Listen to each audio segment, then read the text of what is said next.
Hey, thanks for joining me. I'm going to teach you how to do some color grading in a raw color process in a non-destructive workflow with Camera Raw and Photoshop.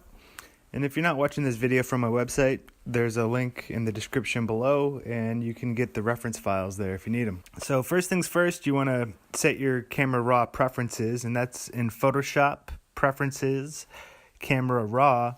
And I like to open all compatible JPEGs and TIFFs in Camera Raw. That way I have an extra step, an extra level of control before I even bring them into Photoshop. Sharpening should be the last step in any compositing or grading scheme that has masking, etc. If we want to sharpen it, then that'll be the last thing we do after we flatten it at the end. Our color space that we want, you can click on the link on the bottom beneath the photograph, and that's where you find your workflow options. Adobe RGB is recommended in most cases. Here I'm using Pro Photo for a wider gamut. That means I got a little bit more breathing room, a little space to stretch out. Always work in 16-bit mode. And again, sharpen for none, only final output. As far as the workflow I'm showing you here goes, you want to open as Smart Object in Photoshop. A Smart Object is a non-directly editable file. It's just a safety net so you won't damage your original photo. Because we're doing color grading in Photoshop, we want to bring everything into the workable visible spectrum and then go from there in 16-bit editing. Our Adobe Camera Raw settings, well, for this image here, what I'm using is white balance as shot. And you can just use the white balance tool. If you see white in your image, you can click that sampling tool on the top menu bar and just sample it, and voila, you've instantly readjusted the entire image based on your white balance sample. It's pretty drastic usually if you're not exactly sampling something that should be white. So here I've got white balance as shot, and that's like an auto white balance essentially. And that gave me a temperature of 7550 and a tint of +7. My exposure, I'm going to bring way down to -185. My contrast to +1. Highlights to -7. My shadows to +80. My white level +28.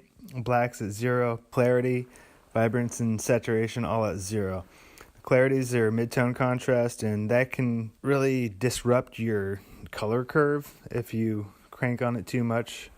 And again, what we're trying to do here, because we're doing editing in Photoshop, is to bring everything into the visible spectrum, and you want it to be pretty neutral. I'm not trying to shift the color in any directions here, although Camera Raw is a very powerful tool for doing that. What I really want to do is use Camera Raw to rein in the information and prepare it in a digestible manner for Photoshop. And that means that you want to watch your histogram and you want to bring everything into the spectrum. And you don't want anything clipping going beyond the level. One more thing I want to do is go to the curves, and word about histograms and curves. Your histogram is a graph of your color info from darkest on the left to brightest on the right. The vertical scale represents the number of pixels of a certain color. Your curves are a logarithm laid over your histogram. Darks are still on the left and brights are on the right. However, the vertical scale represents your new brightness or darkness.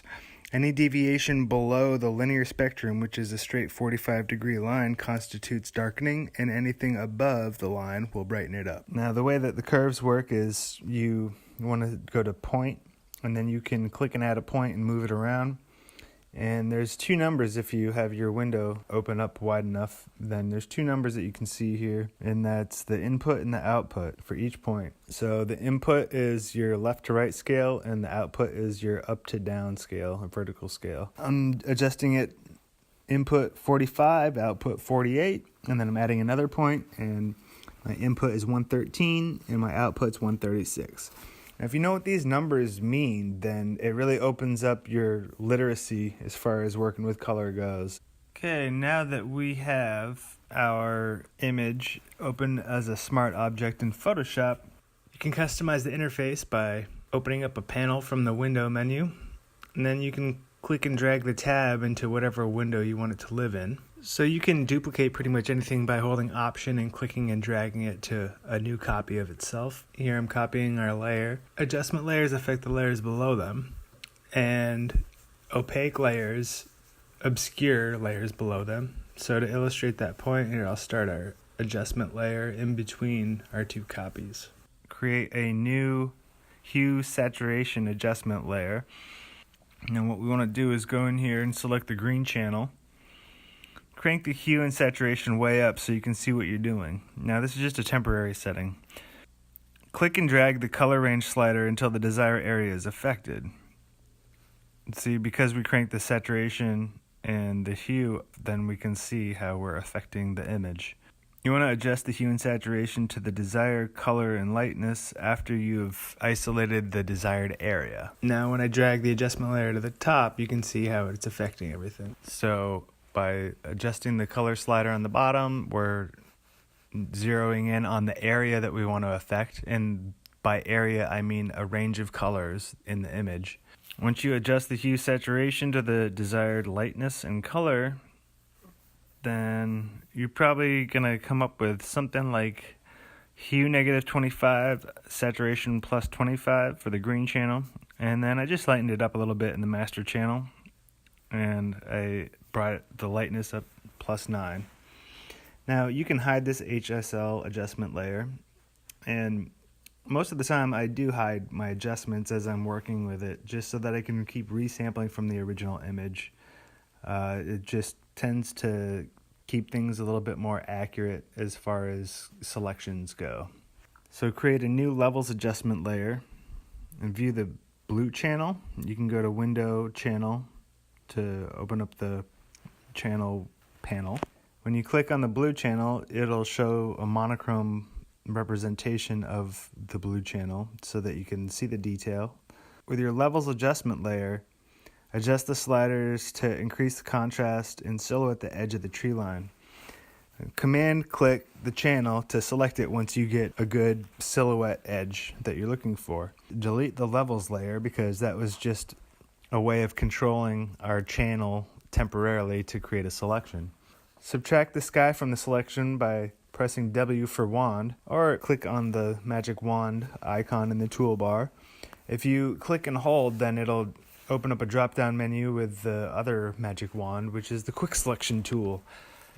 Now I think this is what I want, because this is going to work halfway between a color sampler and a brush. So it's only going to look at the nearby pixels and try to match nearby pixels and add or subtract to a selection. You can hold the Option to paint the sky and to subtract from the selection. You can hold Shift to add to the selection. Now we want to select Inverse, which is Command Shift and I.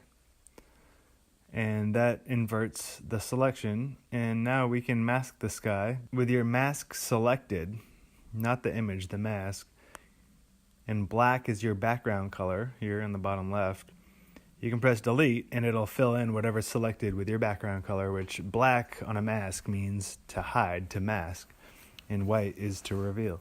So you can save this selection as sky and trees, and that way we'll have it, because it looks like a useful selection as far as the parts of this image that we want to control and work with separately. So save as sky and trees. Okay, now very important here. I need to invert my mask because I want to affect the trees in the sky and not the mountain. So press Command I and flip it. Bam. That's the gist of selective color processing. In the next tutorial, I'll show you how to get real extensive.